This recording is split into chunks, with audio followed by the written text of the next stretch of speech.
Nero Wolfe and the Bitter Brew. It was a Monday morning in mid-December when the trouble started. Though I didn't know it at the time, I was at my desk in the office of the old brownstone on West 35th Street, typing up a report on a case that had involved 3 insurance companies, 2 philandering stockbrokers, and 1 very angry wife with excellent aim, and a collection of Ming vases she didn't mind sacrificing for the cause of justice. The temperature outside was doing its best impression of a meat locker, 18 degrees according to the thermometer Fritz had mounted by the front door, and frost had etched elaborate patterns on the bulletproof windows that gave our front room its fortress-like quality. Inside, however, the brownstone was warm as toast, thanks to Fritz's careful ministration of the heating system and the general coziness that came from thick walls, good insulation, and the knowledge that we were safe from pretty much anything short of a tank brigade. Caesar, the largest of our 5 Dobermans, was stretched out on the floor near my desk, his massive head resting on his paws. The other 4, Mars, Apollo, Minerva, and Diana, were scattered around the room in various poses of dignified relaxation. Loyal, the brick-red pit bull with the white blaze and notched ear, was curled up in his favorite spot near the radiator, one eye half open in that way he had of appearing to sleep while actually maintaining perfect surveillance of the premises. From the kitchen came the aroma of Fritz's morning masterpiece, fresh croissants, if my nose wasn't lying, along with his special coffee blend and what smelled like duck sausage. My stomach rumbled appreciatively. It was 8:45, which meant Nero Wolfe was still upstairs in the plant rooms with his orchids, where he spent every morning from 9 to 11 and every afternoon from 4 to 6. Theodore Horstman, his orchid nurse, would be up there with him, the 2 of them moving among the thousands of plants in the 4 climate-controlled rooms on the roof, discussing cattleyas and phalaenopsis and other botanical matters that were to me about as comprehensible as Sanskrit. The doorbell rang. 6 dog heads came up simultaneously. Caesar rose to his feet with the fluid grace of an animal that weighed 90 pounds but moved like he weighed 10. Mars was beside him a second later, the 2 of them moving toward the front hall, with Diana darting ahead to scout. Apollo and Minerva held position, watching. Loyal uncurled and padded after me as I went to the hall to check the one-way glass panel that let me see who was calling, without them seeing me. The man on the stoop was bundled in an expensive camel hair overcoat with a dark green scarf wrapped around his throat. He was maybe 40, with sandy hair going grey at the temples and the kind of face that would have been handsome if it weren't currently arranged in an expression of acute anxiety. He kept glancing over his shoulder at the street, as if expecting to be followed. His breath came out in white puffs in the cold air. I didn't recognize him, but his coat alone probably cost more than most people's monthly rent, and the leather briefcase he carried had that burnished look that comes from quality and care. Not a bill collector, not a cop, not a process server, possibly a client. I opened the door 6 inches, keeping the chain on. Caesar and Mars flanked me, both of them perfectly still, but radiating that particular brand of focused attention that makes sensible people think twice about sudden movements. "Yes?" I said. "Archie Goodwin?" His voice was cultured, educated, with just a trace of nervousness that he was trying to hide. "That's right. My name is Lambert Harrow. I need to speak with Nero Wolfe. It's urgent. Mr. Wolfe doesn't see people in the morning. He's with his orchids until 11. You can come back then, or make an appointment for this afternoon. I'll pay double his usual fee." The words came out in a rush. "Triple, if necessary. I wouldn't be here if it weren't a matter of life and death." I'd heard variations on that line about 1,000 times. Usually, life and death turned out to mean somebody's marriage, business, or reputation was on the rocks. Still, the man looked genuinely frightened, and his coat suggested he could afford Wolfe's rates, which were steep enough to give mountain goats altitude sickness. "Wait here," I said, and closed the door. I went to the kitchen, where Fritz was indeed pulling fresh croissants from the oven. He looked up and smiled. "Archie, coffee." "In a minute. We've got a live one on the doorstep. Name of Lambert Harrow. Ever heard of him?" Fritz's eyebrows went up. "Harrow? The brewery family?" "That's a brewery name. But yes, Harrow and Sons. They have been brewing beer in New York for more than 100 years. Very distinguished." He set down the tray of croissants. "Mr. Wolfe receives a special ale from them every month. You know, the bottles that come wrapped in that brown paper." I did know. For the past 6 months, Wolfe had been indulging in what he called scientific curiosity about the art of brewing, which meant that once a month a case of handcrafted ale arrived at the brownstone, and every evening Wolfe would have Fritz pour him exactly one glass with his dinner, savouring it the way other men might savour a fine wine. I'd tried it once. It was good beer, I had to admit, rich and complex in a way that made the stuff you got at a corner bar taste like dishwater. He says it's life and death, I told Fritz. They always do. That's what I said. But he looks scared, and he's offering to triple the fee. Fritz considered this. Perhaps you should take him up to Mr. Wolfe. You want to be the one to interrupt the orchid session? Fritz shuddered delicately. I would rather face Caesar when he is hungry. I grinned and headed for the stairs. Caesar, Mars and Loyal followed me up to the second floor, then continued on to the third, while I stopped at Wolfe's bedroom. I grabbed the house phone and buzzed the plant rooms. Theodore answered. Yes? Archie, there's a Lambert Harrow downstairs, says it's urgent, offering to triple the fee. A pause, then Theodore said, Hold on. I held. After about 30 seconds, Wolfe's voice came through, measured and irritated. Archie? Sorry to bother you, but this one smells like money and trouble in equal parts. Name ring a bell. Lambert Harrow. Another pause, longer this time. The brewery family. That's what Fritz said. What does he want? Won't say, but he looks like he hasn't slept in a week, and he's jumpy as a cat in a room full of rocking chairs. Very well. I'll be down at 11, as usual. He may wait in the front room. But Archie, yeah, if he proves to be wasting my time, you will deal with him. Understood.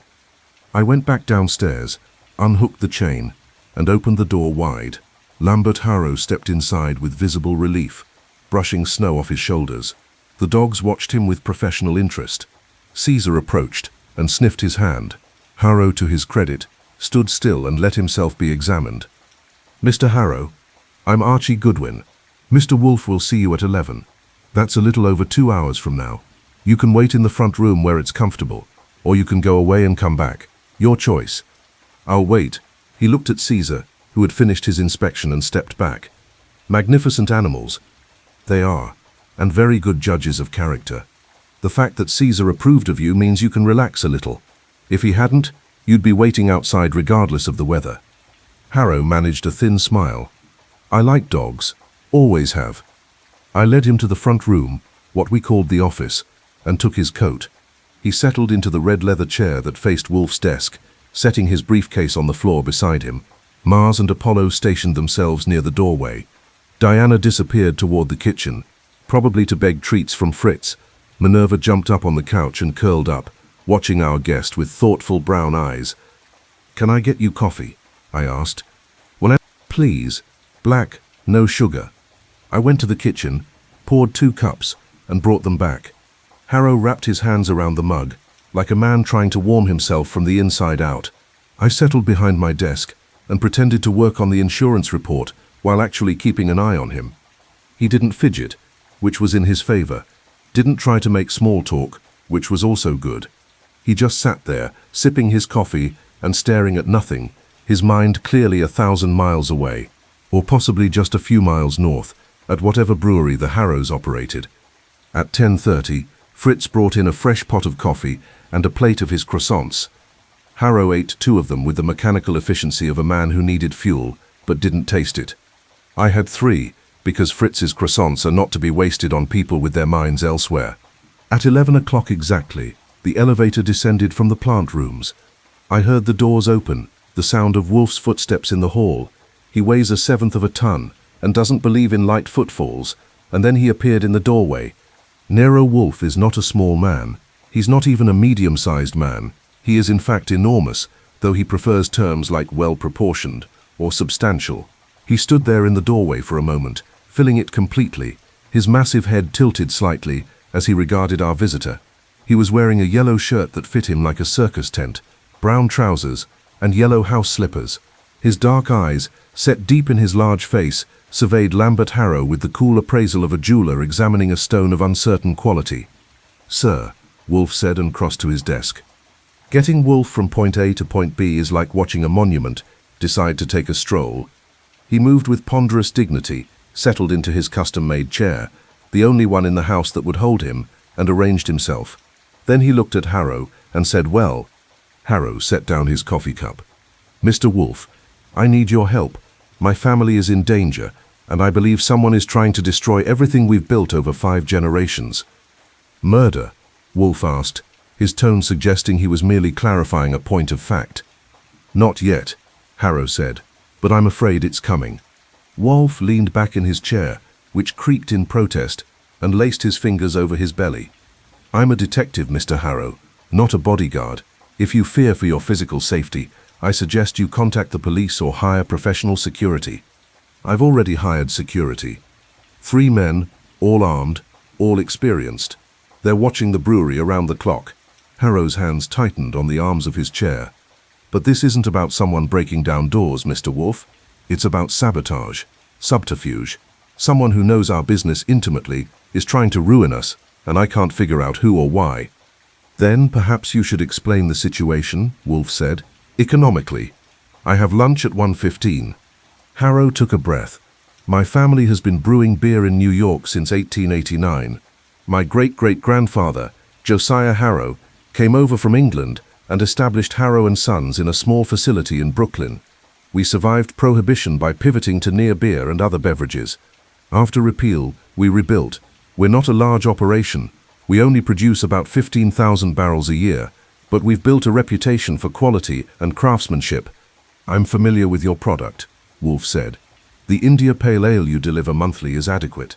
From Wolfe, adequate was high praise. Harrow looked momentarily pleased before his expression darkened again. 3 months ago, my younger brother Julian and I developed a new formula, a stout very different from our usual offerings. We call it Midnight Promise. It uses a rare variety of hops from Slovenia and a proprietary yeast strain that Julian cultivated over 2 years.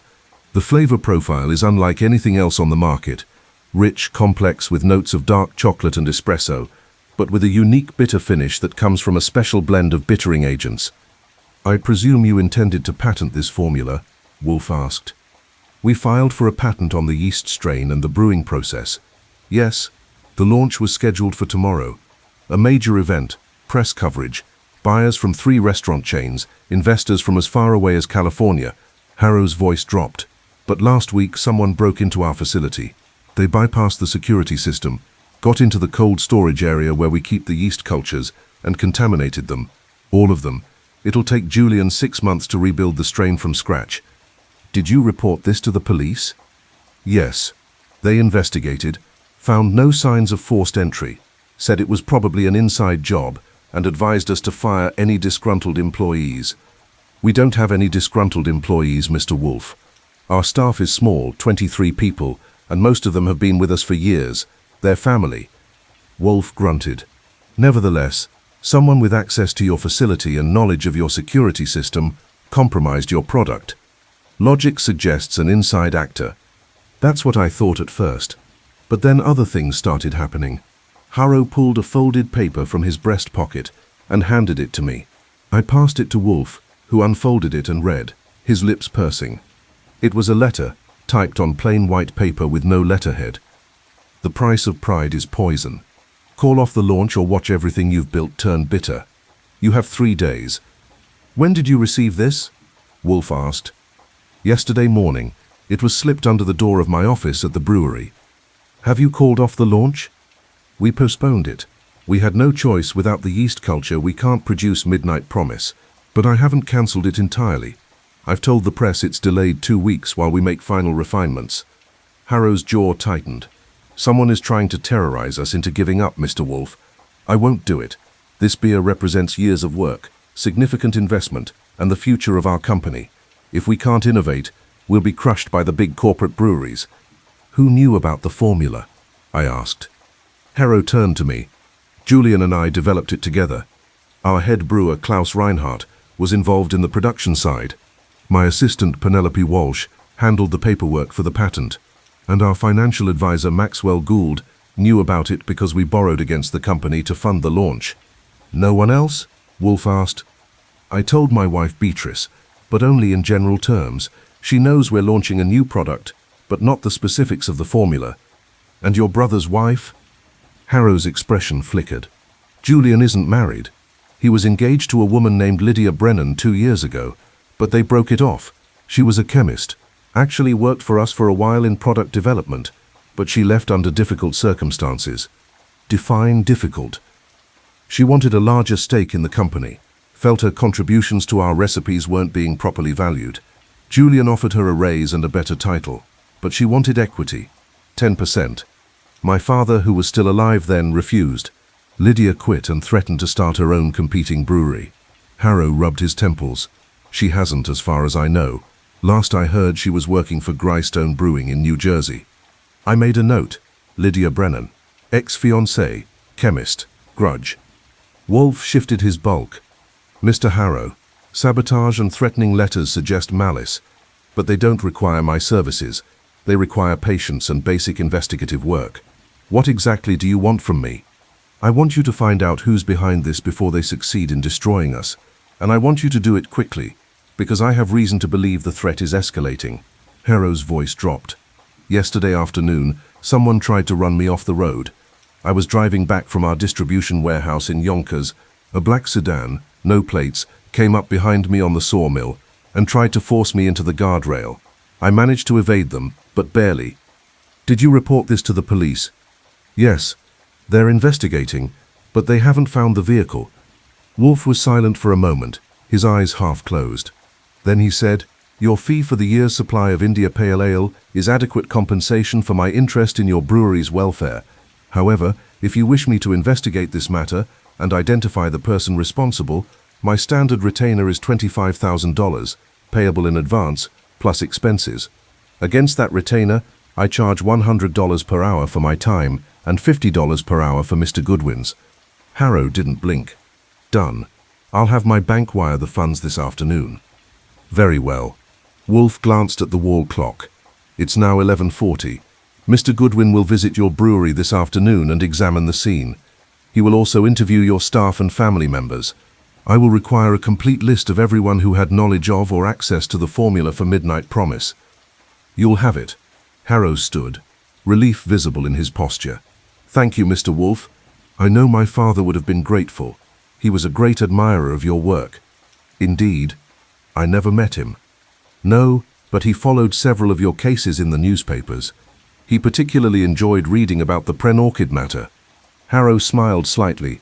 He said any man who would risk his life for a flower was either magnificently eccentric or magnificently sane, and he couldn't decide which. Your father, Wolfe said, sounds like he had adequate judgment. After Harrow left, with instructions to send the personnel list to my email and to expect me at the brewery around 3 o'clock, I sat at my desk and looked at Wolfe. He had his eyes closed, his lips pushing in and out, the sign that his brain was percolating. So, I said, beer, sabotage, threatening letters, and possibly attempted murder. And we're doing this for free because you like his IPA? No, Wolfe said, opening his eyes. We're doing this because the alternative is consuming mediocre beer for the next year, and I refuse to tolerate such privation. Also, the matter involves chemistry and botany, the cultivation of specialized yeast which interests me. Translation. You're curious. I am always curious, Archie. It's one of my few remaining pleasures. He glanced at the clock again. I assume you'll want lunch before you go. Fritz is making duck ragout with pappardelle. Then, by all means, let's not waste time. We went to the dining room, where Fritz had outdone himself. The ragout was magnificent. Tender duck in a rich sauce with tomatoes, wine and herbs, served over wide ribbons of fresh pasta. Caesar and Mars positioned themselves nearby, hoping for scraps. Loyal sat by Fritz's chair, because he'd learned that Fritz was a soft touch for a dog with the right expression. Diana had claimed her spot near the door, and Apollo and Minerva were somewhere in the house, probably keeping watch.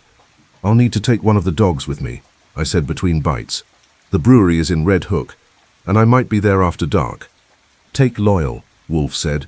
He's suited for urban environments and has proven diplomatic with strangers. Loyal it is. After lunch, I grabbed my coat, hat and gloves, collected Loyal, who perked up immediately at the prospect of an outing, and walked to the garage where we kept the Heron sedan that Wolfe insisted on maintaining, despite rarely using it. Loyal hopped into the passenger seat with practiced ease, his brass collar plate glinting in the winter sunlight. Traffic was light for Manhattan, and I made good time heading to Red Hook. The Harrow and Sons Brewery occupied a converted warehouse near the waterfront, a 3-story brick building with tall windows and a sign painted on the side, Harrow and Sons, brewing tradition since 8. The area had been gentrifying over the past decade, with new restaurants and art galleries replacing old industrial sites, but the brewery retained its working-class character, honest brick, functional design, the faint smell of malt hanging in the cold air. I parked in the small lot behind the building and let Loyal out. He stretched, sniffed the air, and followed me to the door. Inside, the brewery was warmer, filled with the rich yeasty aroma of fermentation and the low hum of equipment. Metal tanks rose toward the ceiling, their surfaces gleaming. Pipes ran everywhere like industrial veins. A woman in her 30s, wearing jeans and a Harrow and Sons sweatshirt, looked up from a clipboard as we entered. "Help you?" she asked. Then she spotted Loyal and smiled. "Hey there, handsome." Loyal wagged his tail once, his version of effusive greeting. "Archie Goodwin," I said. "I'm here to see Lambert Harrow." "Oh," he called ahead. "I'm Penelope Walsh, his assistant. He's upstairs in his office. I'll take you up." She crouched and extended a hand to Loyal, who sniffed it politely. "Is he friendly?" "Very, as long as you don't try to kill me or his other family members." "I'll try to restrain myself." She scratched Loyal behind his notched ear, and he leaned into it with uncharacteristic enthusiasm. "What's his name?" "Loyal." "Perfect." She straightened and led us toward a metal staircase. "Fair warning, things are pretty tense around here. The break-in last week rattled everyone, and the postponement of the launch has people on edge. Half the staff thinks we should cancel entirely, and the other half wants to push forward regardless." "Which half are you in?" "Push forward. We've put too much into this to quit now." We climbed to the second floor, which housed offices and a small conference room. Through the bulletproof glass windows, standard in this building, apparently I could see the brewery floor below, where several workers moved among the tanks and equipment. Harrow's office was neat but cluttered in the way of someone who has too many projects and not enough hours. Files were stacked on every surface, samples of labels and promotional materials covered one wall, and a bookshelf held volumes on brewing technique, business management, and chemistry. Harrow himself was on the phone, but he waved us in and pointed to chairs. "Yes, I understand the timeline concerns, but we're not rushing to market with an inferior product. The delay is temporary. Yes, I'll call you tomorrow with an update." He hung up and sighed. "Investors, they want their return yesterday." "Welcome to business," I said. "Welcome to hell." He stood and shook my hand. "Thanks for coming so quickly. Penelope, could you gather everyone in the conference room? I want Mr. Goodwin to meet the team." "Sure thing." She disappeared. "Before we start," I said, "I'd like to see where the break-in occurred." "Of course." Harrow led Loyal and me back downstairs and through the brewery to a heavy metal door marked "Authorized Personnel Only." He punched a code into a keypad. I noted it was 1889, the year the company was founded, which wasn't exactly Fort Knox security, and the door clicked open. Inside was a cold storage area, maybe 20 feet by 30, lined with refrigeration units and metal shelves. The temperature was about 40 degrees. "This is where we keep the yeast cultures," Harrow said, pointing to a series of glass containers on one shelf. "Each batch is labeled and dated. Julian maintains backups of the most important strains in a separate facility, but the primary cultures are here because we need regular access for brewing." I examined the containers. Most looked normal enough, cloudy liquid with sediment at the bottom. But one shelf held containers that were clearly contaminated. The contents turned brown and foul-looking. "The contaminated cultures," Harrow said. "We've sent samples to a lab for analysis, but the results won't be back until next week." "Who has the access code for this room?" "Myself, Julian, Klaus Reinhardt, and Penelope. And obviously my father had it before he died last year." "No one else?" "No. The code is changed every 6 months." "When was it last changed?" Harrow frowned. "October 1st, 2 months ago." "And you're certain no one else knows it?" "I suppose someone could have seen one of us entering it. But this door isn't visible from the main floor. You'd have to be specifically watching."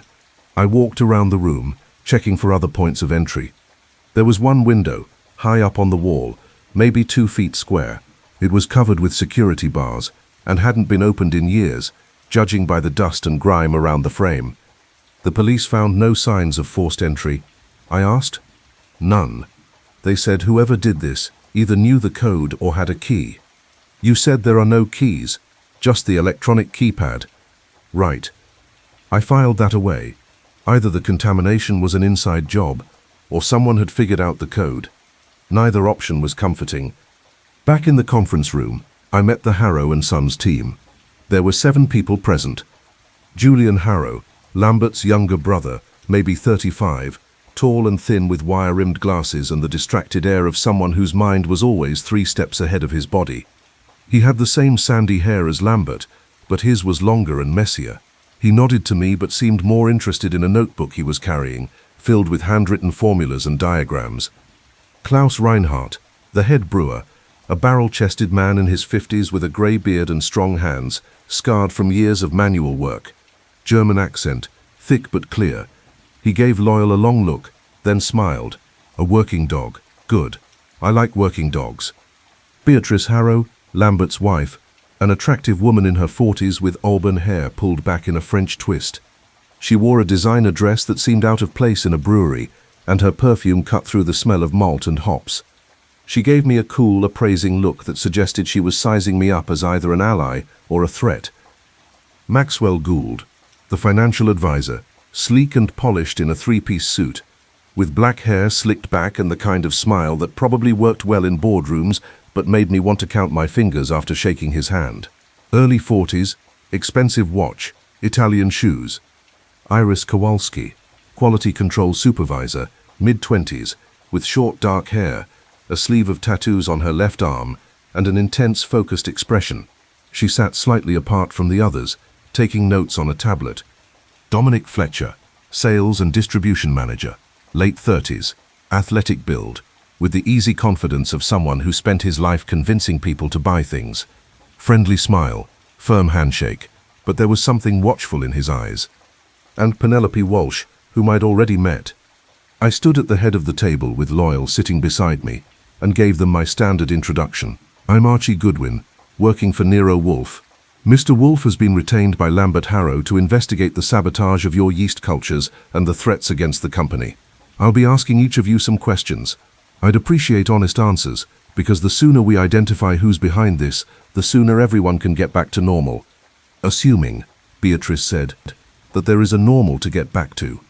Her husband gave her a look. Beatrice, I'm just saying what everyone's thinking, darling. This company has been hemorrhaging money for months. The launch was supposed to save us, and now it's been sabotaged. Maybe the question isn't who wants to destroy us, but who benefits from our destruction. The competition, Dominic said. Greystone Brewing has been trying to poach our distributors for years. If we go under, they get our shelf space. Or, Iris added, someone who knows our financial situation and thinks they can buy us cheap once we're desperate enough to sell. Maxwell Gould cleared his throat. I've advised the Harrow brothers to consider offers from several larger breweries interested in acquisition. Not because I want to see the company sold, but because it's prudent to have options. If this situation isn't resolved soon, those offers might be the only thing standing between Harrow and Sons and bankruptcy. Julian looked up from his notebook. We're not selling. No one's selling anything, Lambert said firmly. We're finding out who did this and moving forward with the launch. I let them argue for another minute, watching the dynamics. Beatrice was clearly unhappy about something, though whether it was the brewery's financial troubles or something else, I couldn't tell. Maxwell Gould had the air of someone used to being the smartest person in the room and annoyed when others didn't follow his advice. Klaus Reinhardt sat quietly, his expression unreadable. Iris was taking notes. Dominic was watching everyone else, and Penelope looked like she wanted to disappear into her chair. Finally, I held up a hand. Let's focus on specifics. Who knew about the Midnight Promise formula? Everyone in this room, Lambert said. We discussed it at a staff meeting 3 months ago, when Julian and I decided to move forward with development. Anyone outside this room? The patent attorney, Penelope said. Garrett Ashford, with Ashford and Klein. He filed the paperwork. And the lab that analyzed the hops, Klaus added. We sent samples to Brewer's analysis group in Vermont to verify the alpha acid content. I made notes. What about the mysterious Lydia Brennan? The temperature in the room dropped about 10 degrees. Julian's jaw tightened, and Lambert looked uncomfortable. "What about her?" Julian asked, his voice flat. "She's your ex-fiancée. She's a chemist who used to work here. She left under difficult circumstances involving a demand for equity, and she now works for a competitor.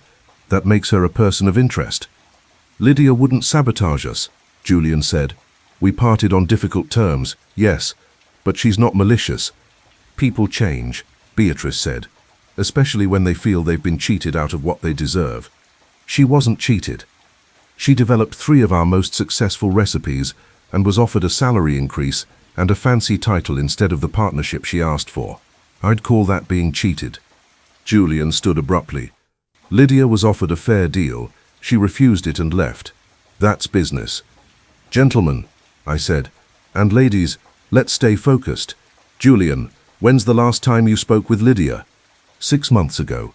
She called to congratulate me on our summer seasonal. That's all." "Did she mention the midnight promise?" "It didn't exist yet." "What about since then?" "No contact." I turned to Lambert. "You said yesterday someone tried to run you off the road. Black sedan, no plates. Any idea who was driving?" "None. They stayed behind me. I couldn't see the driver's face." "What time did this happen?" "Around 4 in the afternoon." "Where were you coming from?" "Our distribution warehouse in Yonkers. I'd been meeting with Dominic about a shipment to a new restaurant client." I looked at Dominic. "Can you verify that?" "Absolutely. Lambert and I were together from 1 until 3:30. He left around 4. "Who knew you'd be at the warehouse?" Dominic shrugged. "Anyone who checked the shared calendar. We all have access." Which meant everyone in the room could have known Lambert's schedule. Convenient for a would-be killer. Inconvenient for me. I spent the next hour interviewing each person individually. The stories mostly matched, with the expected variations in detail. Klaus Reinhardt had been at the brewery late the night of the break-in. He often worked until midnight, tinkering with recipes, but he'd been in the main facility, nowhere near the cold storage. Iris had been home with her girlfriend. Dominic had been at a bar in Manhattan with friends. Penelope had been at her apartment in Park Slope. Beatrice had been at a charity benefit. Maxwell Gould had been at his office, working late on client portfolios. Julian, interestingly, had been home alone. "What were you doing?" I asked him during his individual interview. "Reading. Research papers on yeast mutation and hop chemistry." "Can anyone verify that?" "No. I live alone." "Ever consider getting a roommate? Or a dog?" He gave me a thin smile. "I'm not good with people, or animals. I prefer plants. They don't talk back." "Your brother mentioned you cultivated the yeast strain for Midnight Promise over 2 years. That's a long time." "Yeast cultivation is patient work. You can't rush evolution." "Must have been frustrating to see all that work destroyed." His expression hardened. "Frustrating doesn't begin to cover it. Whoever did this didn't just sabotage a product. They sabotaged years of my life." "Any theories on who?" "The obvious suspect is Greystone Brewing. They've been trying to steal our market share for years. Or Lydia, though I don't want to believe that. Or," he hesitated, or someone in this building who thinks they deserve more than they're getting." "You mean Iris, or Penelope, or Klaus?" "I mean anyone who feels undervalued. People do terrible things when they think they've been wronged." By the time I finished the interviews, it was after 6 and full dark outside. I collected Loyal, thanked everyone for their cooperation, and headed back to the brownstone. The dogs greeted us at the door. Caesar first, then the others, all of them sniffing Loyal to catch the sense of his adventure. I gave them each a pat and went to the office, where Wolfe was at his desk, reading a book about hybrid tea roses. "Well," he said, not looking up. "Interesting crew. Too many motives, too few alibis, and a general air of dysfunction that makes me think this brewery's problems started long before someone contaminated the yeast." "Elaborate." I gave him the full report, including my impressions of each person I'd interviewed. He listened with his eyes closed, his fingers steepled under his chin. When I finished, he said, "The ex-fiancée is obvious. Too obvious. If she wanted to sabotage the brewery, she has the knowledge and the motive, but she would also be the first person suspected. It would be foolish. Criminals are often foolish." not successful ones. This sabotage was sophisticated. Knowledge of the security code, access to the facility, understanding of which yeast cultures were critical. That suggests someone intimate with the operation. Inside job. Most likely. But which insider, and why? He opened his eyes. The threatening letter mentioned pride. The price of pride is poison. That's specific, personal. Someone who thinks the Harrows are arrogant. Or someone who sees the launch of Midnight Promise as an act of hubris. The beer was supposed to represent innovation and quality. A statement that Harrow and Sons could compete with larger breweries. To destroy it is to destroy that statement. Still leaves us with a long list of suspects. Then we narrow it. Wolfe closed his book. Tomorrow you'll visit the rival brewery, Greystone, and speak with Lydia Brennan. Also contact the patent attorney and the lab that analyzed the hops. Someone outside the immediate circle may have information they don't realize is significant. And tonight? Tonight, Fritz is preparing lamb chops with mint jelly and roasted potatoes. After dinner, I intend to spend time with my orchids and possibly sample the latest edition of Harrow's India Pale Ale. You may join me if you wish. I'll pass on the beer, but I'll take 2 lamb chops. Naturally, I was at my desk by 8:30 Tuesday morning. No, wait, I'm not starting on Tuesday. Let me rethink this. Actually, Wednesday morning was when things started getting really interesting. I'd spent Tuesday tracking down leads, visiting Greystone Brewing in New Jersey, where I'd had an unsatisfying conversation with a receptionist who said Lydia Brennan was unavailable and would I care to leave a message. I wouldn't. Talking to the patent attorney Garrett Ashford, who confirmed he'd filed the paperwork for Midnight Promise, but insisted his files were confidential and had never been breached, and calling the Vermont lab, which assured me their testing procedures were secure and they'd shared the hop analysis with no one but Harrow and Sons. In other words, I'd accomplished roughly nothing. Wednesday morning, I was at my desk typing up a report of Tuesday's non-accomplishments when the phone rang. I answered with my usual charm. Nero Wolfe's office, Archie Goodwin speaking. Mr. Goodwin, a woman's voice, young and nervous. This is Penelope Walsh, from Harrow and Sons. I remember. What's wrong? Can you come to the brewery? Right away. Something's happened. What something? I can't. I don't want to say on the phone. Please, Lambert said to call you. I'll be there in 40 minutes. I hung up, grabbed my coat, and stuck my head into the kitchen where Fritz was preparing Wolfe's breakfast tray. Emergency at the brewery. Tell Wolfe I'll report when I get back. Should you take one of the dogs? No time. I made it to Red Hook in 35 minutes, breaking about 6 traffic laws in the process. The brewery parking lot held 3 police cars, an ambulance, and a cluster of people standing near the entrance. My stomach dropped. Lambert Harrow met me at the door.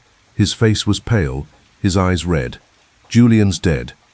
The world seemed to tilt slightly. What happened? Come on. The police want to talk to everyone. He led me inside to the conference room, where Inspector Kramer of Manhattan Homicide was holding court. Kramer was an old acquaintance. We'd crossed paths on dozens of cases over the years, and he gave me a sour look when I walked in. Goodwin. Should have known Wolfe would be involved in this. We were hired to investigate sabotage and threats, not murder. When did Julian die? Last night around midnight. According to the medical examiner's preliminary assessment, he was here at the brewery, working late. Someone poisoned him. Poisoned him how? Beer. He was found slumped over his desk upstairs with an empty glass beside him. The lab will analyze the contents, but preliminary tests show traces of a cardiac glycoside, probably digitalis or something similar, enough to stop his heart in minutes. I felt cold. The threatening letter had warned about poison, and now someone had made good on that threat. Who found him? I asked. Klaus Reinhardt. He came in early this morning to start a batch, and saw lights on in Julian's office. Went up to investigate and found the body. Where's Klaus now? Being questioned by one of my detectives. Everyone who works here is being questioned, including you, if you don't mind. I wasn't here last night. I was at home. Can anyone verify that? Nero Wolfe and his chef Fritz Brenner. I had dinner with them, then spent the evening reading in my room. What time did you leave the brownstone this morning? Around 8:15. Kramer made a note. The brewery was locked last night. No signs of forced entry. Whoever killed Julian Harrow either had a key or knew the security code. Which brought us right back to an inside job. I spent the next 3 hours watching Kramer and his team work. They photographed Julian's office, bagged the glass and the beer bottle beside it, questioned everyone on staff. Lambert was devastated, alternating between numb shock and barely suppressed rage. Beatrice stayed close to him, which surprised me. She'd seemed more interested in the company's financial problems than family loyalty. Klaus Reinhardt looked like someone had punched him in the gut. Iris, Dominic, Penelope and Maxwell Gould all gave statements. The beer that killed Julian, according to the bottle label, was Midnight Promise, a test batch that Julian had been sampling to verify the formula before the launch. Someone had either poisoned the entire bottle or, more likely, poisoned Julian's glass after he'd poured it. Where was the bottle kept? I asked Lambert, when Kramer finally let me talk to him. Julian's office. He had about a dozen bottles there, samples from different stages of production. He was obsessive about quality control. Who had access to his office? It was never locked during the day. Anyone could have gone in. What about at night? The brewery is locked after 7, and you need a key or the access code to get in. Julian usually worked late. He'd stay until midnight or later, tinkering with recipes. He had his own key. So whoever poisoned him was either here during the day and poisoned the bottle or glass in advance, or they came in at night using a key or code. Unless, Lambert's face went even paler. Unless Julian let them in. If someone knocked on the door and he recognized them, he might have opened it. That was a disturbing thought. It suggested Julian had known his killer and trusted them enough to let them into the brewery after hours. Kramer finished his initial investigation around 1 o'clock and told everyone they could leave, but should remain available for further questioning. I drove back to Manhattan, my mind churning. At the brownstone, I found Wolfe in the office with Caesar lying at his feet and Minerva curled up on the couch. Loyal was in his spot by the radiator. Julian Harrow is dead, I said without preamble. Poisoned.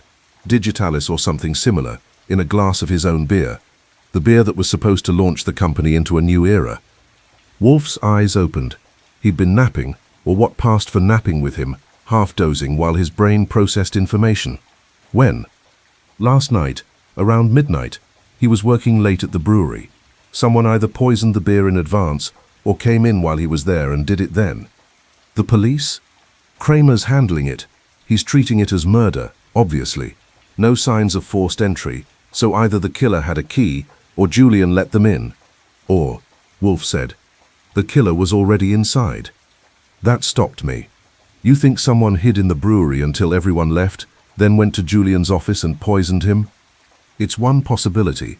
Another is that the poisoned beer was placed in his office earlier, perhaps even days earlier, waiting for him to drink it. A patient killer with intimate knowledge of Julian's habits. The threatening letter mentioned poison. The price of pride is poison. So whoever wrote that either killed Julian or knew someone was planning to. Obviously, Wolfe shifted his bulk. This changes the nature of the case. We were hired to investigate sabotage and threats. Now we're investigating murder. I should contact Mr. Lambert Harrow and clarify our engagement. I think he'll want us to continue. He's destroyed by this. Julian was his younger brother, his business partner, his friend. Nevertheless, protocol must be observed. Wolfe picked up the phone and dialed the number Lambert had provided.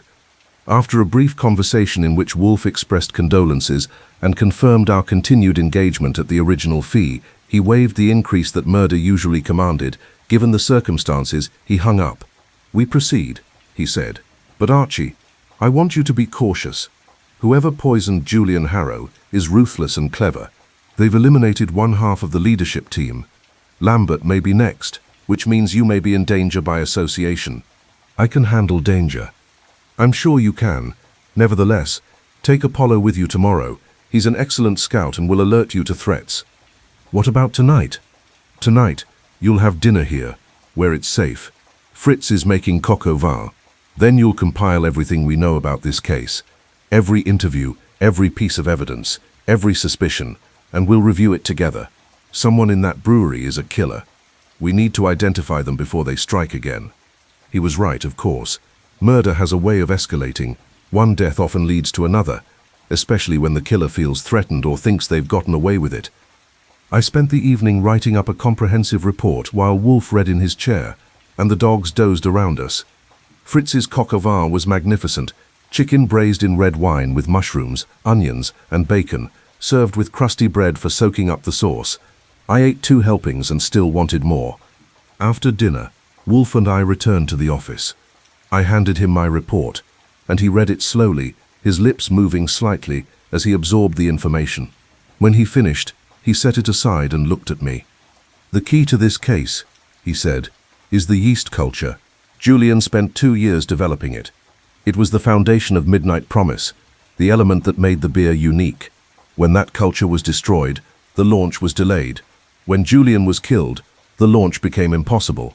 So the killer wanted to stop the launch, or wanted to ensure that Harrow and Sons could never recover from the delay. Without Julian and without the yeast culture, the Midnight Promise formula is effectively dead. Unless someone else knows the formula. An interesting thought. Who would know it besides Julian? Klaus Reinhardt, maybe.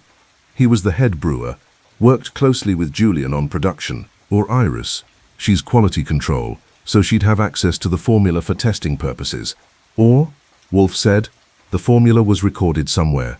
A notebook, a computer file, a safe. If so, whoever killed Julian may have taken it. Kramer would have found that during his search. Not necessarily. If the killer removed the formula before the police arrived, it would be gone without a trace, and Julian was found by Klaus Reinhardt, who claims he came in early and discovered the body. But what if Klaus arrived earlier? What if he took something before calling the police? I thought about Klaus, the barrel-chested German with the grey beard and the scarred hands. He'd seemed genuinely shocked by Julian's death, but shock can be faked. "I'll ask him tomorrow," I said, along with about 1,000 other questions. "Do that. And Archie." "Yeah? Yeah? Be careful. Poison is a coward's weapon, but a coward with poison is still deadly. Thursday morning. No, damn it, not Thursday either. Let's call it Friday morning, which is actually accurate, since I'm being faithful to the timeline. Friday morning, I was back at the brewery with Apollo beside me. The sleek Doberman attracted immediate attention from everyone we passed. His sharp eyes missed nothing, and he had that alert, restless quality that made people give us space. The brewery was subdued, half the staff working in silence, the other half not there at all. The launch of Midnight Promise had been officially cancelled, and Lambert had given everyone the option of taking time off to process Julian's death. Klaus Reinhardt was in the main facility, monitoring a fermentation tank. He looked up when Apollo and I approached, his expression weary. "Mr. Goodwin, I wondered when you'd come back. I need to ask you some questions about Tuesday night. You found Julian's body?" "Yes, I came in around 6:30 Wednesday morning. I always start early, and saw lights on in his office. I thought he'd worked all night, which he sometimes did, so I went up to tell him to go home and get some sleep." Klaus's voice roughened. "Instead, I found him dead." "Did you touch anything?" "I checked for a pulse. When I realized he was gone, I called the police. I didn't move anything else." "The beer bottle and glass on his desk, did you recognize them?" The bottle was Midnight Promise, test batch number 7, from our production run 3 weeks ago. Julian had been sampling all the batches, comparing them to find the optimal formula. "Where were those test batches kept?" "In his office. He had a small refrigerator there, where he stored samples." "Who else knew about the test batches?" "Everyone who worked on the production. Me, Iris, Dominic for distribution planning, Penelope for inventory records." "What about people outside the brewery?" Klaus hesitated. "Mr. Goodwin, I've worked in brewing for 30 years. I've seen companies rise and fall, recipes stolen, formulas copied. This industry is competitive, sometimes brutally so. If word got out that Harrow and Sons had developed something revolutionary, there are people who would do anything to stop it or steal it." "Like who?" "Greystone Brewing for one. They've been trying to buy us out for 5 years. When we refused, they started poaching our distributors, undercutting our prices, spreading rumors about quality problems. Now they're probably celebrating Julian's death." "That's a strong accusation." "It's the truth. Patrick Dunn, Greystone's owner, hated the Harrow family. He thought they were elitist snobs who looked down on his operation. Which, to be fair, they did. The Harrows come from old brewing tradition, European methods, careful craftsmanship. Greystone is about volume and profit. The philosophies don't mix. Did Patrick Dunn know about Midnight Promise? I don't know. But if Lydia Brennan told him, Klaus trailed off. You think Lydia leaked information to Greystone? I think Lydia was hurt and angry when she left here. She wanted recognition, equity, respect. She didn't get it, so she went to work for Greystone. And now Julian is dead, and Midnight Promise is cancelled. That's quite a coincidence. I made notes. Where were you Tuesday night? Home. I live in Sunset Park, about 2 miles from here. I had dinner, watched television, went to bed around 10. My wife can verify that. Does your wife work? She's a nurse at NYU Langone. She was home Tuesday night. She had the evening shift off. One more question. Did you take anything from Julian's office before the police arrived? Klaus's expression hardened. Are you accusing me of stealing from a dead man? I'm asking if you removed anything. Notes, files, anything that might be relevant to the investigation. No. I touched his wrist to check for a pulse, confirmed he was dead, and called 911. That's all. I thanked him and moved on to Iris Kowalski, who was in the quality control lab on the 2nd floor. She was running tests on a batch of pale ale, checking gravity and pH levels. Apollo sniffed the equipment with interest, but kept close to my side. Mr. Goodwin, she said, not looking up from her work. I assume you're here about Julian. That's right. Where were you Tuesday night? Home with my girlfriend Jenna.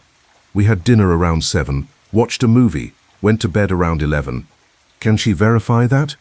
Yes, though I'm sure you'll want to talk to her yourself, since apparently everyone I work with is now a suspect. Everyone who had access to Julian's office and knowledge of his habits is a person of interest, I said mildly. That includes you. She finally looked at me. Julian was brilliant, difficult, obsessive, sometimes impossible to work with, but brilliant. Whoever killed him didn't just murder a man, they killed the future of this company. You sound like you respected him. I did. I also argued with him constantly about quality standards, production schedules, and his refusal to listen to anyone else's opinion. But I respected his work. Did you ever go into his office after hours? Sometimes, if I needed him to sign off on test results, but not Tuesday night. I left here around 6 and didn't come back. What about the test batches of Midnight Promise in his office? Did you have access to them? Yes. I tested each batch for consistency, alcohol content, specific gravity, pH, bitterness units. That's my job. So you knew which bottles were in his refrigerator. I knew there were test batches. I didn't keep track of specific bottles. Could someone have poisoned one of those bottles without you noticing? Iris was quiet for a moment. If they did it carefully, yes. The bottles weren't sealed. Julian opened them to sample. Someone could have added poison to one bottle, then put it back in the refrigerator. Julian wouldn't have noticed until he drank it. How long would digitalis take to work? Depends on the dose. A large enough dose could cause cardiac arrest in minutes. Julian was found at his desk, so he probably collapsed shortly after drinking the poisoned beer. Meaning the killer either poisoned the bottle recently, knowing Julian would drink it that night, or poisoned it earlier and waited. The latter seems more likely. Julian sampled test batches randomly. If someone poisoned a specific bottle and waited, they'd have to be patient, but they'd also be certain he'd eventually drink it. I thanked her and went looking for Dominic Fletcher, who was in his office on the 2nd floor, staring at his computer screen with the expression of a man watching his livelihood circle the drain. He glanced up when I knocked. Goodwin, come to arrest me? Not yet. Where were you Tuesday night? Home in Astoria. Alone. I ordered Chinese food around 8, ate it, drank half a bottle of bourbon, and passed out on the couch. Woke up Wednesday morning with a headache, and the news that Julian was dead. Anyone see you at home? My downstairs neighbor might have heard me stumbling around, but I didn't talk to anyone. Convenient. Not really. If I'd known I'd need an alibi, I would have arranged one. He leaned back in his chair. Look, Goodwin, I'll level with you. This company is circling the drain, has been for months. The Midnight Promise launch was supposed to save us. Big press, major distribution deals, investors lining up. Now Julian's dead, The formula's gone, and we're fucked. Gone? You mean the formula for Midnight Promise? I mean, Julian was the only one who knew the exact proportions and process. Klaus knows the general method, but Julian never wrote down the specifics. He kept it in his head, said that was the only way to keep it secure. So without Julian, the formula is lost. Exactly. Which means whoever killed him didn't just murder a man. They murdered the company. That was the second time I'd heard that phrase. It was starting to feel like an epitaph. Who benefits from the company's death? I asked. Greystone Brewing, obviously. They get our distribution network, our shelf space, our customers, or Maxwell Gould. He's been pushing Lambert to sell to a larger brewery. With Julian dead and the company in crisis, Lambert might finally agree to a sale. Gould would get a nice commission. What about you? What happens to you if the company folds? I'm out of a job, along with everyone else who works here. Dominic rubbed his face. I've been with Harrow & Sons for 8 years. I believe in what we do, quality over quantity, tradition over profit. But belief doesn't pay the bills. If this company goes under, I'll land on my feet. I always do. I left him and went looking for Penelope Walsh, who was in the small office she shared with Lambert. She was on the phone, her voice professionally cheerful as she told someone that yes, the launch had been postponed indefinitely, and no, there was no new date scheduled, and yes, she'd keep them updated. She hung up and looked at me with exhausted eyes. Everyone wants answers. I don't have. I'm looking for some answers myself. Where were you Tuesday night? Home. Park Slope. Like I told you before. I live alone, so no one can verify it. I ordered dinner from Seamless around 7:30. There's a digital record of that if you need proof. What time did the food arrive? 8:15 or so. And after that? I ate, watched Netflix, went to bed around 11. Riveting, I know. Did you go back out at all? No. Do you drive? Yes, I have a car, a Honda Civic, parked on the street near my apartment. Did you drive anywhere Tuesday night? No. Mr. Goodwin, why are you asking me this? You think I killed Julian? I think someone did, and that someone had access to this building and knew Julian's habits. Penelope's expression shifted to something like anger. I've worked for Lambert Harrow for 3 years. Before that, I worked for his father. I know this company inside and out. I know every employee, every distributor, every recipe. And I know that Julian Harrow was a difficult, obsessive, sometimes infuriating man who cared more about his yeast cultures than he did about people. But I didn't kill him. Why not? Because despite everything, this company matters to me. It's not just a job. It's history, tradition, something worth preserving. Julian's death doesn't just hurt the Harrows. It hurts all of us. I believed her, or at least I believed she believed it. But belief and truth aren't always the same thing. I found Maxwell Gould in the conference room, reviewing financial documents spread across the table. He looked up when Apollo and I entered, his expression cooling slightly at the sight of the dog. Mr. Goodwin, I assume you have more questions. A few. Where were you Tuesday night? At my office in Midtown, working late. I left around 10, took a cab home to the Upper West Side, arrived around 10:30.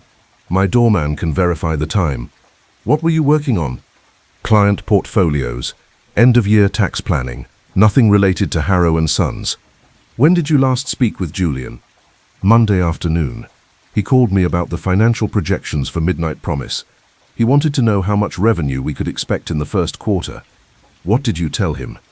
That if the launch went well, we could see 600,000 in the first quarter, possibly 1 million by year-end. But that was optimistic. More realistic projections put it at half that. Not enough to save the company. Gould smiled thinly. Enough to extend its life, not save it. The Harrows have been operating on credit and hope for the past 2 years. Midnight Promise was supposed to be their salvation. But even if it succeeded, they'd still be in debt. The smart move would be to sell to a larger brewery while they still have something worth buying. You've suggested that to Lambert. Multiple times, he refuses to consider it. Sentimentality over sense. And now that Julian's dead, now Lambert has no choice.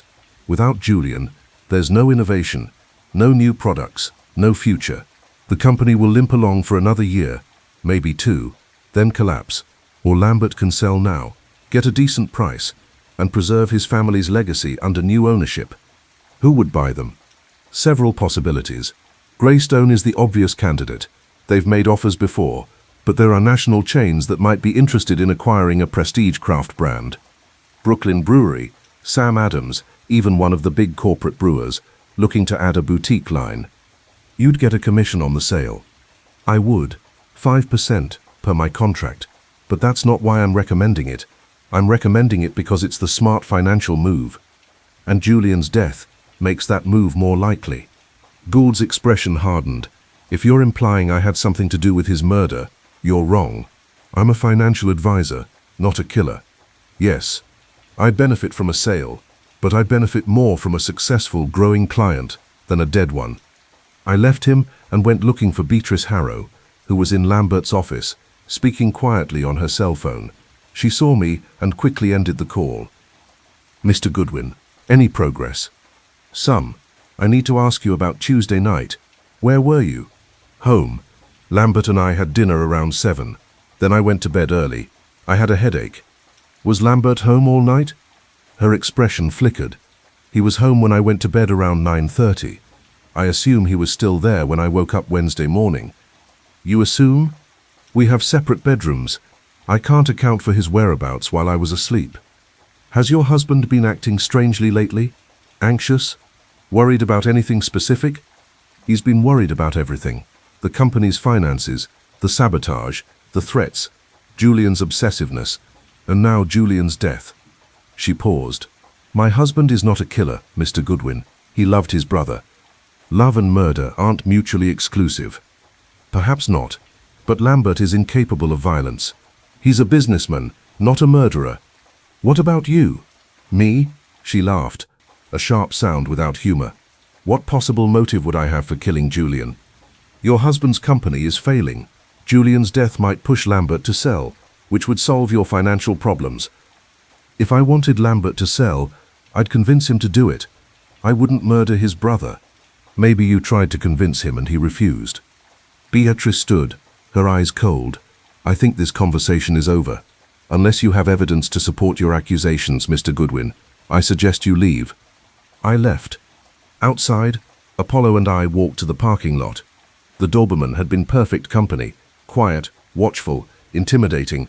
I reached down and scratched behind his ears, and he leaned into it for a moment before resuming his alert stance. You're good at this, I told him. Better than most people I know. He looked at me with those sharp brown eyes and seemed to agree. I drove back to Manhattan, my mind sorting through everything I'd learned. By the time I reached the brownstone, it was after 5, which meant Wolfe would be in the plant rooms for his afternoon session with the orchids. I went to the kitchen, where Fritz was preparing dinner. Roast duck with cherry sauce, by the smell. Archie, how was your day? Educational.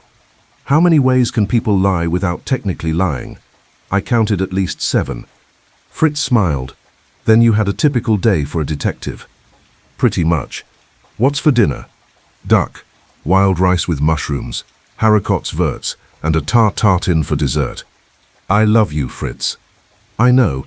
At 6 o'clock, Wolfe descended from the plant rooms. He entered the office, settled into his chair with his usual performance of getting comfortable, and looked at me. Report. I gave him everything, every interview, every impression, every inconsistency. He listened without interrupting, his eyes half closed, his fingers steepled. When I finished, he was silent for a long moment. Then he said, "The formula. What about it?" According to Dominic Fletcher, Julian never wrote down the exact formula for Midnight Promise. He kept it in his head. But that seems unlikely for a man who spent 2 years developing a yeast culture and creating a complex beer recipe. Scientists document their work. It's instinctive. So you think the formula exists somewhere? I think Julian had notes. A notebook, a computer file, something. And I think the killer either has those notes or knows they don't exist, which means the formula died with Julian. If the killer has the notes, what would they do with them? Sell them to a competitor, use them to start their own brewery, or destroy them to ensure Harrow and Sons can never recover. Kramer's team searched Julian's office. If there were notes, they would have found them. Unless the notes weren't in his office, or unless they were removed before the police arrived. Klaus Reinhardt had been alone with the body for however long it took the police to arrive. Long enough to take something. Maybe. I'll ask Kramer if they found any formula notes, I said. But if Klaus took them, we're not going to find them through official channels. No. We'll have to use unofficial ones. The way Wolfe said it made me think I wasn't going to like what came next. Saturday morning, and yes, it really was Saturday now. The timeline makes sense. I was standing outside a modest house in Sunset Park, Brooklyn, with Mars beside me. The second-in-command Doberman was alert and ready, his dark coat gleaming in the winter sunlight. We were about to do something that probably violated several laws and definitely violated the bounds of polite society. We were going to search Klaus Reinhardt's house. "This is a bad idea," I said to Mars. He looked at me with an expression that suggested he thought all human decisions were bad ideas, but he'd go along with it anyway, because that was his job. Wolfe had been insistent. If Klaus had taken anything from Julian's office before calling the police, we needed to find it. The formula for Midnight Promise was the key to the case. Whoever controlled it controlled the future of Harrow and Sons. If Klaus had stolen it, we'd find evidence at his home. Of course, breaking into someone's house required certain skills and a certain disregard for legal niceties. I had both, though I preferred not to use them unless absolutely necessary. Klaus and his wife both worked on Saturday. He at the brewery, she at the hospital. The house should be empty. I'd verified that by calling the brewery and confirming Klaus was there, and by checking the hospital's staff directory online to see that Mrs. Reinhardt was on duty until 6. I walked up to the front door with Mars beside me. The house was a 2-story brick building with a small front yard and bars on the ground floor windows, standard for the neighborhood. I tried the front door, found it locked, and moved to the side alley. There was a basement door there, also locked, but with an older, simpler mechanism. I took out the small leather case I kept for such occasions and selected the appropriate tools. 3 minutes later, the lock clicked open. Mars and I slipped inside. The basement was typical. Storage boxes, old furniture, a washer and dryer, the usual accumulation of life. I moved quickly, checking boxes, looking for anything related to brewing or chemistry. Nothing. Upstairs, the house was neat and comfortable, lived in but cared for. Photos on the walls showed Klaus and a pleasant-looking woman at various ages and occasions. The kitchen smelled faintly of coffee and bread. I felt like an intruder, which I was. Mars stayed close, his ears alert for any sound of someone approaching. I went through Klaus's home office first, a small room with a desk, computer and bookshelves filled with brewing manuals and technical texts. I checked the desk drawers, bills, correspondence, nothing unusual. The computer was password protected, but I didn't have time to crack it. In the bedroom, I checked the closet, the nightstands, under the bed, nothing. I was about to give up when Mars made a small noise, not quite a growl, more like a question. He was standing in front of a linen closet in the hallway, his nose near the bottom shelf. I opened the closet and pulled out towels and sheets. Behind them, tucked against the back wall, was a leather notebook. I pulled it out and opened it. The pages were filled with handwriting. Julian's, according to the signature on the first page. Formulas, calculations, notes about yeast cultures and hop varieties and brewing temperatures. And on the last page, written in neat, precise letters. Below that, detailed instructions for creating the beer, exact measurements, timing, temperatures, the specific yeast strain, the proprietary blend of hops and bittering agents. This was it, the formula Klaus had taken from Julian's office. I photographed every page with my phone, making sure the images were clear and readable. Then I put the notebook back exactly where I'd found it, restacked the towels and sheets, and got the hell out of there. Mars and I were back in the car and heading toward Manhattan when my phone rang. Kramer. Goodwin. Inspector, to what do I owe the pleasure? We got the lab results back on the beer that killed Julian Harrow.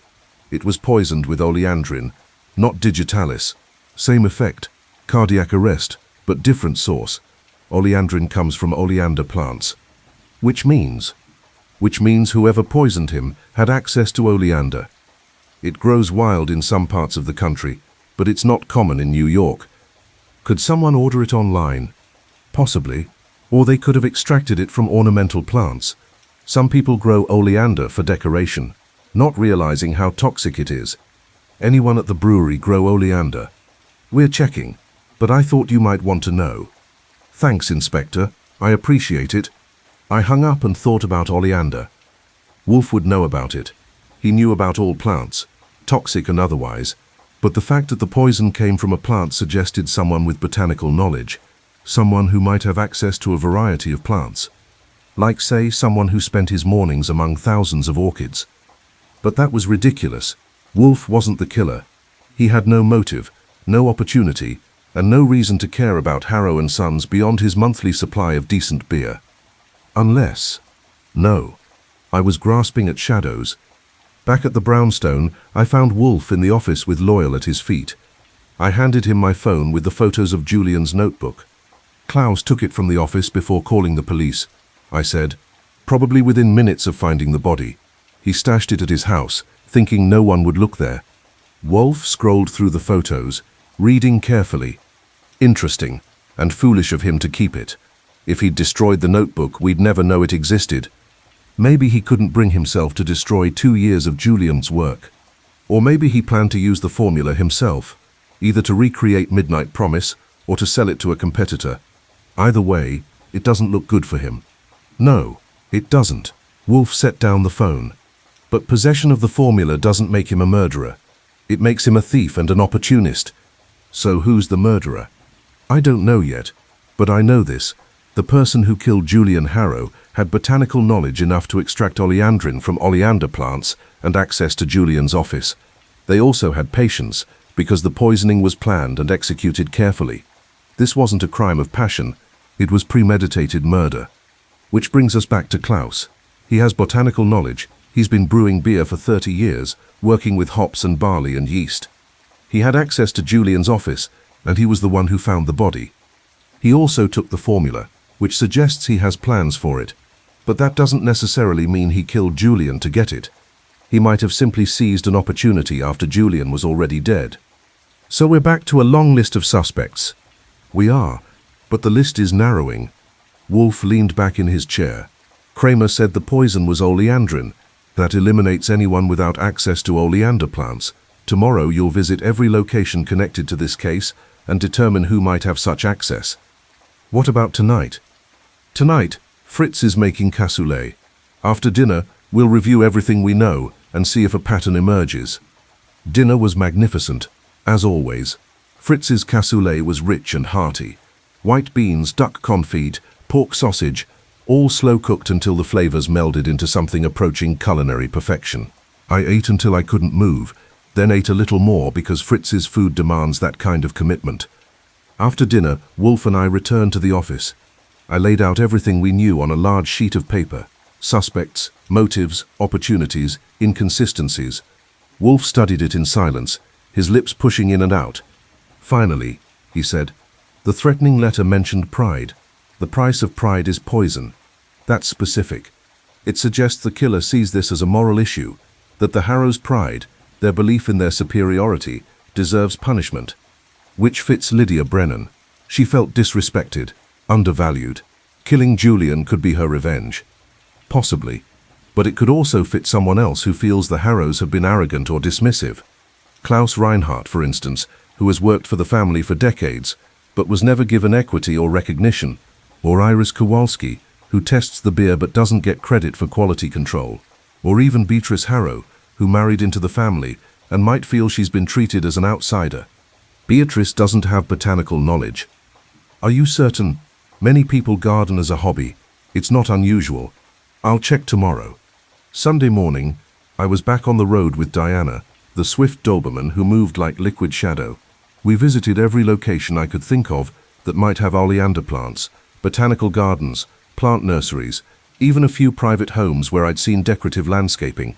None of them yielded any useful information, except for a florist in Park Slope, who mentioned that oleander was sometimes used in ornamental arrangements if you know how to handle it safely.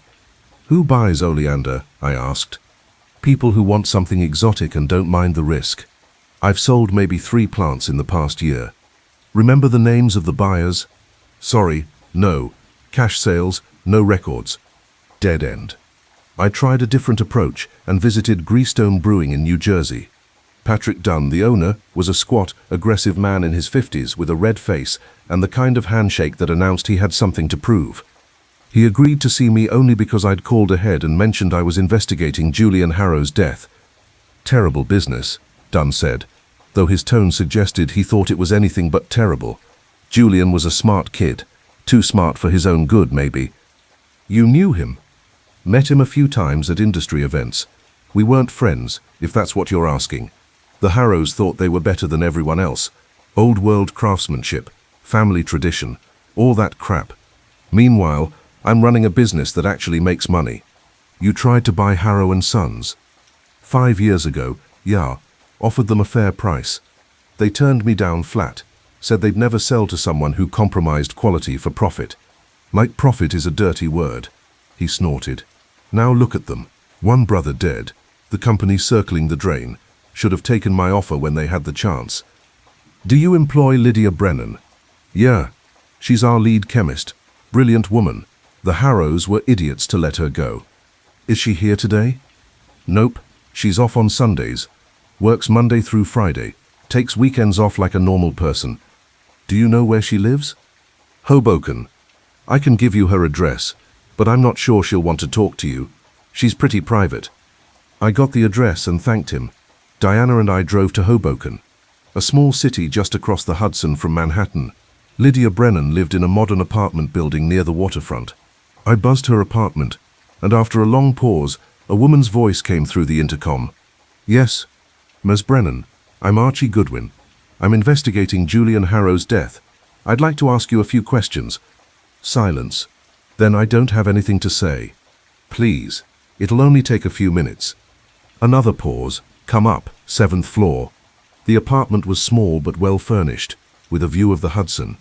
Lydia Brennan was in her early 30s, with dark hair pulled back in a ponytail and intelligent grey eyes. She wore jeans and a sweater, and her expression was guarded. Make this quick, she said. I have plans this afternoon. Where were you Tuesday night? Here, alone. I made dinner, read a book, went to bed around 10. Can anyone verify that? No. I live alone. Did you know about Midnight Promise? Her expression flickered. I heard rumors. Julian couldn't keep a secret to save his life. Everyone in the industry knew he was working on something new. Did he tell you about it directly? We haven't spoken in over a year, Mr. Goodwin. After I left Harrow and Sons, Julian made it clear he wanted nothing to do with me, said I'd betrayed the family. Did you betray them? I asked for what I deserved, equity in a company I helped build. They refused, so I left and found work elsewhere. That's not betrayal, that's business. Do you grow oleander? She blinked. What? Oleander. The plant. Do you have any? No. Why would I? Julian was poisoned with oleandrin. It's extracted from oleander. Lydia's face went pale. You think I killed him? I think someone with botanical knowledge and a grudge against the Harrows killed him. You fit both categories. I don't have a grudge. I have a life. I moved on, Mr. Goodwin. I'm working for a successful company, making more money than I ever did at Harrow's, and I'm up for a promotion. Why would I risk all that to kill Julian? Maybe you wanted revenge. Revenge is for people who can't let go. I let go a long time ago. I believed her, or at least I wanted to. But wanting to believe someone and actually believing them are different things. I left Hoboken and drove back to Manhattan.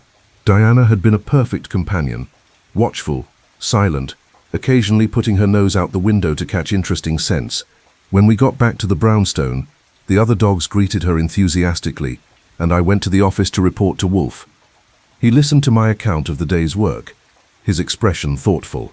So we have a killer with botanical knowledge, access to Julian's office, and patience. That still describes several people, including Klaus Reinhardt, who had the most obvious opportunity. Perhaps too obvious. Thieves are often opportunistic, but murderers usually plan more carefully. If Klaus wanted to kill Julian and steal the formula, he wouldn't have been so obvious about finding the body. Unless he's clever enough to hide in plain sight. Possibly. Wolfe shifted his bulk. Tomorrow you'll return to the brewery and speak with everyone again. This time, you'll ask specifically about oleander plants, who has them, who has access to them, Who would know how to extract the toxin? What if no one admits to having oleander? Then we'll need to search. Discreetly, of course. Of course. Monday morning I was back at Harrow & Sons with Caesar, the alpha of the pack. If we were going to start searching people's homes and offices for oleander, I wanted the biggest, most intimidating dog with me. Caesar didn't disappoint. He walked beside me like a mobile fortress, and people gave us plenty of space. The brewery was even more subdued than before. Half the staff had taken Lambert up on his offer of time off, and the remaining workers moved through their tasks with the mechanical efficiency of people who weren't sure they'd still have jobs in a month. I found Iris Kowalski in her lab and asked her directly, "Do you grow oleander?" She looked up from her microscope. "No. Why? Why?" "Julian was poisoned with oleandrin. It comes from oleander plants. I know what oleandrin is. I'm a chemist. But I don't have oleander, don't want oleander, and wouldn't know how to extract toxins from it, even if I did." "You're a chemist. You'd figure it out." "Maybe, but I didn't kill Julian, so it's irrelevant." I moved on to Dominic Fletcher, who also denied having oleander. Same with Penelope Walsh. Same with Klaus Reinhardt, though I noticed he hesitated before answering, which made me suspicious. Beatrice Harrow was in Lambert's office again, and when I asked her about oleander, she surprised me by saying, "I have 3 oleander plants at our house in Westchester. They're in the conservatory." "You have a conservatory? A small one. I like plants. Is that a crime?" "Not unless you use them to poison people." Her expression hardened. "I didn't kill Julian. I had no reason to. Your husband's company is failing. Julian's death might convince Lambert to sell. I've told you, if I wanted Lambert to sell, I'd convince him directly. I wouldn't commit murder." "Can I see the conservatory?" "What?" "Your conservatory. I'd like to verify the oleander plants are still there." She stared at me for a long moment. Then she said, "Fine. Come to the house tomorrow morning, 10 o'clock. I'll show you my plants, and you can cross me off your suspect list." I agreed and left. Outside, Caesar and I walked to the parking lot, where I leaned against the car and tried to think. We were 5 days into the investigation, and I felt like we were circling the same questions without getting closer to answers. Someone had poisoned Julian Harrow with oleandrin extracted from oleander. Someone had stolen the formula for Midnight Promise. Someone had sent a threatening letter about pride and poison. But who? Back at the brownstone, I found Wolfe in the office, reading a book about hybrid clematis. He looked up when I entered. "Progress. Beatrice Harrow has oleander plants in her conservatory. She's invited me to see them tomorrow." "Interesting. Anyone else?" "Everyone else denied having oleander. But that doesn't mean they're telling the truth." "No, it doesn't." Wolfe closed his book. "Archie, we're missing something. The pattern is there, but I can't see it yet." "What pattern?" "The killer's logic. Why poison Julian? Why steal the formula? Why send the threatening letter? These actions follow a sequence, a plan. If we can understand the plan, we can identify the killer.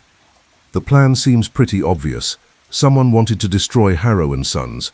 Poisoning Julian and stealing the formula accomplishes that. But why destroy the company? What's the motive? Revenge?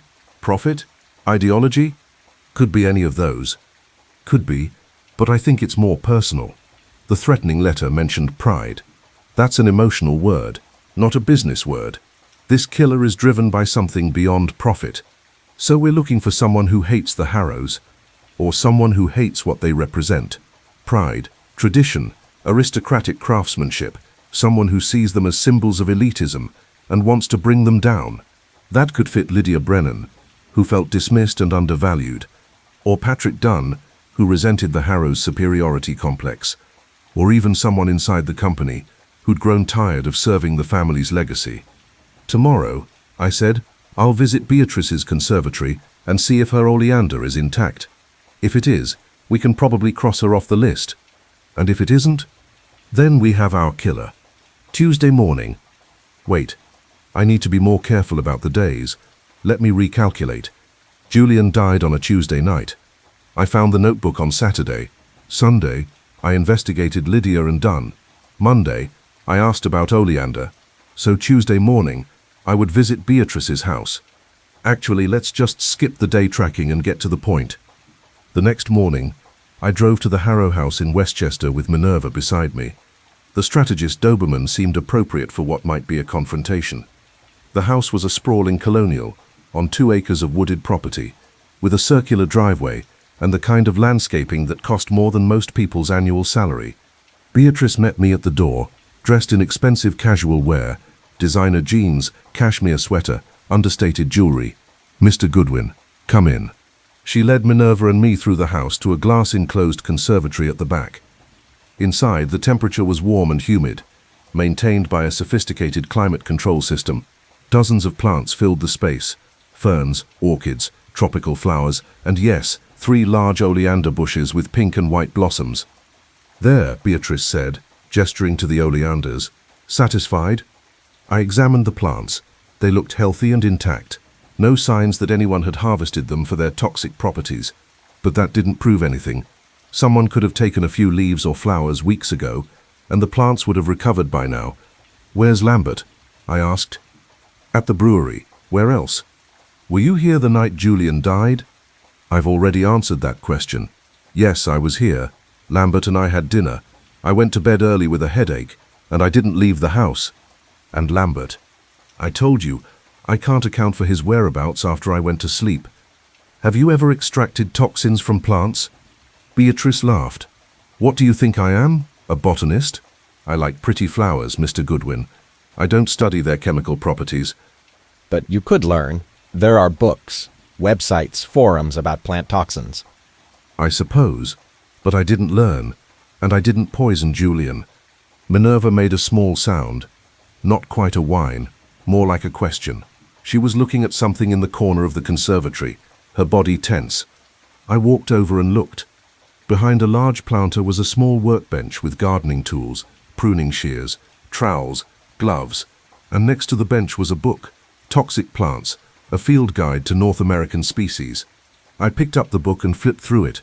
There was a chapter on oleander, complete with detailed information about the plant's toxic properties and how oleandrin affects the human heart. Interesting reading material, I said. Beatrice's face paled. That's not mine. It must be Lambert's. Lambert Gardens. No, but he might have bought it for research, for the brewery. Some plants have properties that could be used in brewing. Oleander isn't used in brewing. I don't know then.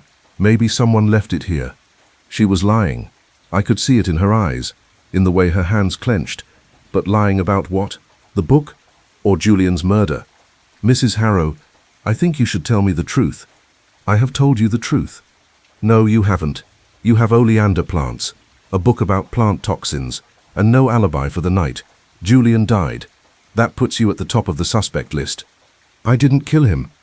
Then who did? I don't know, but it wasn't me, and it wasn't Lambert. We loved Julian. He was family. Family kills family more often than strangers do. Beatrice sank into a chair among the plants, her composure crumbling. Get out. I've told you everything I know, and I'm done answering questions. I left with Minerva, the book about toxic plants tucked under my arm. Evidence, maybe, or just another piece of a puzzle that refused to come together. Back at the brownstone, Wolfe examined the book with interest. Beatrice Harrow's?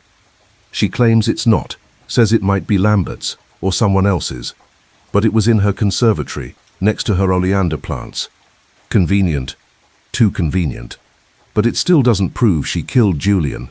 The book could have been there for months, for innocent reasons. There are no innocent reasons to keep a book about plant toxins next to toxic plants. Wolfe set the book aside. However, possessing the means doesn't prove intent. We need more. What more? We've interviewed everyone, searched for oleander, found the stolen formula. At this point, we're just chasing shadows. No, we're chasing logic. Wolfe leaned back, his eyes closed. The killer had a plan. Sabotage the yeast culture to delay the launch, send a threatening letter to create fear, poison Julian to eliminate the company's innovator. The sequence suggests someone who wanted to destroy Harrow and Sons completely, not just delay or disrupt.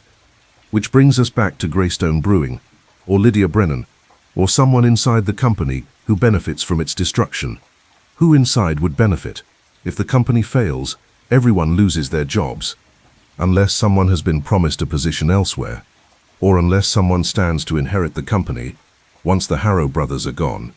I sat up straight. Beatrice. If Lambert dies too, she inherits everything. Does she? Check the company's ownership structure. I pulled up the records Penelope had sent me when I first started investigating. Harrow and Sons was a family-owned company, with Lambert and Julian each owning 45%. The remaining 10% had been owned by their father, and after his death last year, it had been split between Lambert's wife Beatrice and Julian's estate. So if Julian's dead and Lambert dies, Beatrice would control 50%, enough to make decisions about selling the company or dissolving it. And who would get the other 50%? Wolfe asked. I scrolled through the documents. Julian's estate would go to... Hold on. He didn't have a will. Or rather, he had a very simple will that left everything to Lambert. So if Julian dies, Lambert inherits his shares. And if Lambert then dies, Beatrice inherits everything. Which means Beatrice could be planning to kill Lambert next. Wolfe opened his eyes. Or she's already tried. The car accident. The black sedan that tried to run Lambert off the road. That wasn't random. It was attempted murder. Precisely. And if you hadn't interrupted today by visiting her conservatory, she might have tried again. We need to warn Lambert. We need to do more than warn him. We need to prove Beatrice killed Julian and attempted to kill Lambert. Otherwise, it's just speculation. How do we prove it? Wolfe's lips curved in a smile that would have alarmed anyone who knew him well. We set a trap. The trap was elegant in its simplicity. Wolfe called Lambert Harrow and told him we'd identified his brother's killer. He then invited everyone connected to the case to come to the brownstone the following evening at 9 o'clock for what he called a resolution of the matter.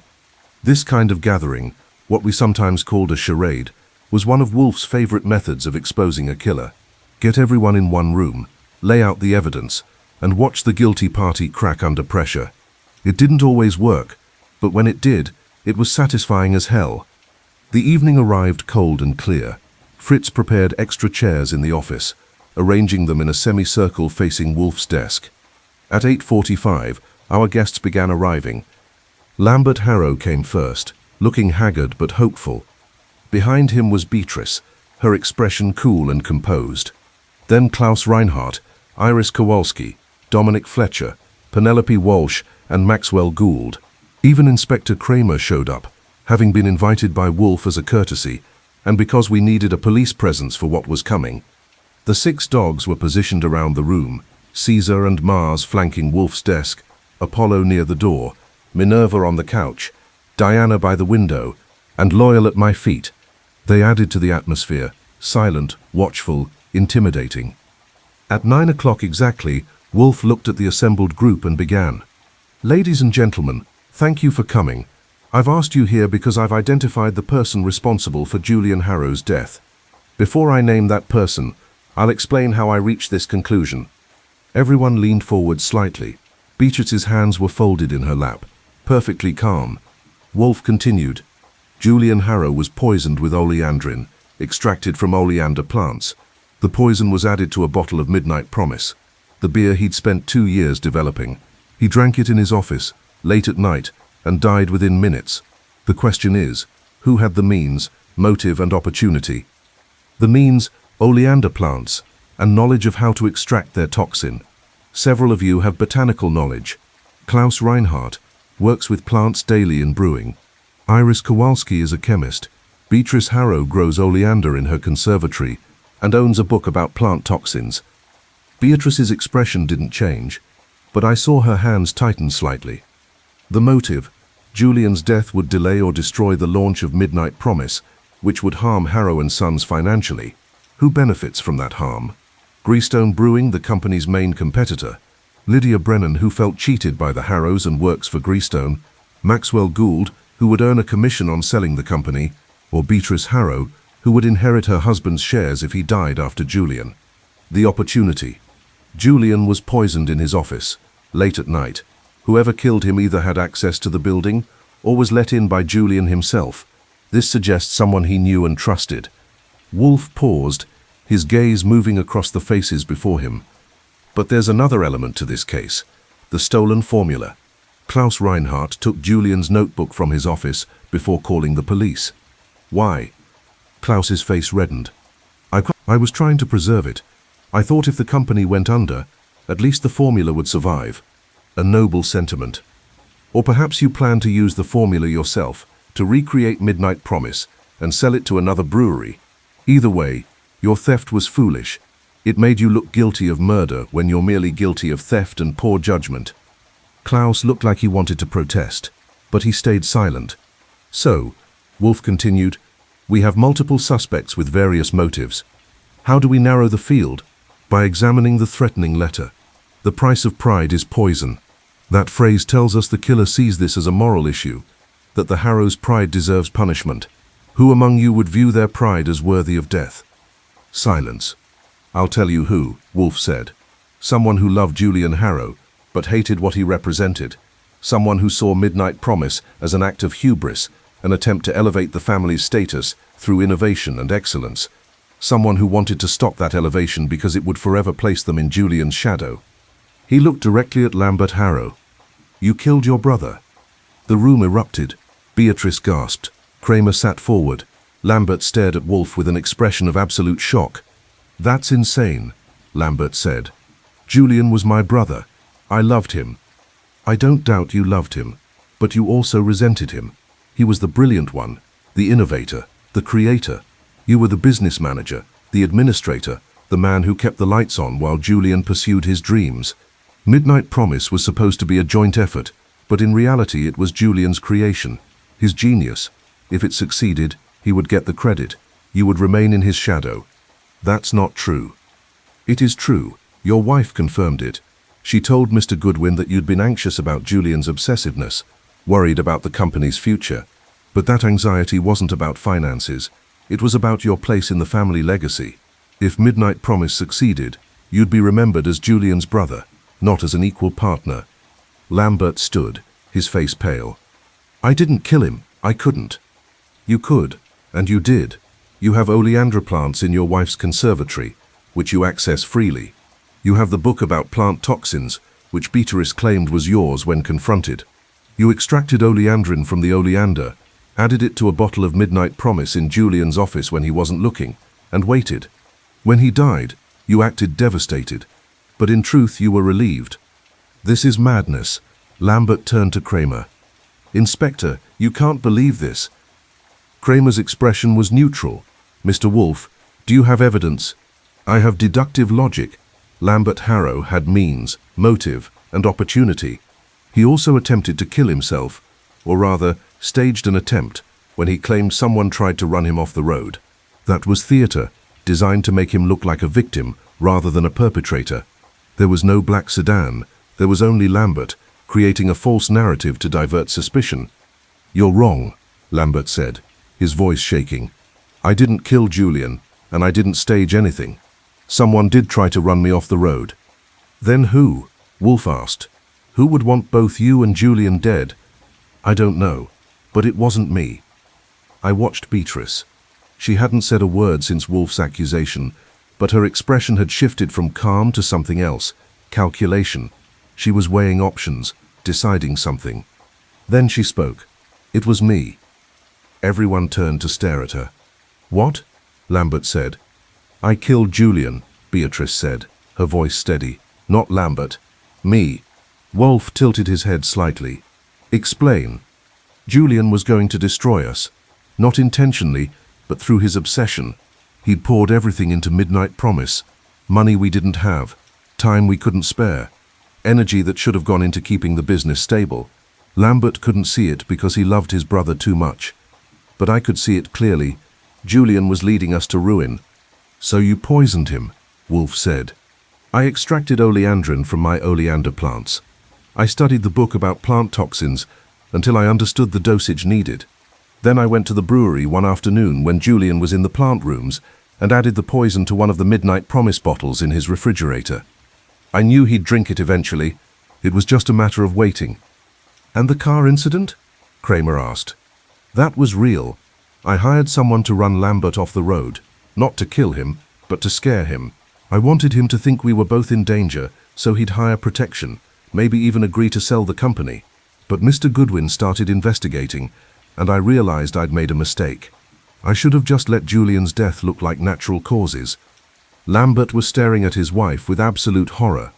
"Beatrice, what have you done?" "I saved us," she said simply. "Julian would have bankrupted the company within a year. Now we can sell to Greystone or another buyer, get out of debt, and start fresh. It's the smart move, Lambert. You'll see that eventually." Kramer stood. "Beatrice Harrow, you're under arrest for the murder of Julian Harrow." As Kramer read her rights and cuffed her, Beatrice remained calm. She looked at Lambert one last time. "I did this for us.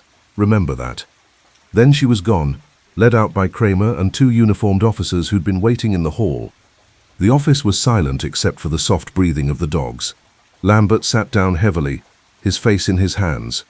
The others, Klaus, Iris, Dominic, Penelope, Maxwell, looked shell-shocked. Finally, Lambert looked up at Wolfe. "How did you know?" "I didn't, not for certain.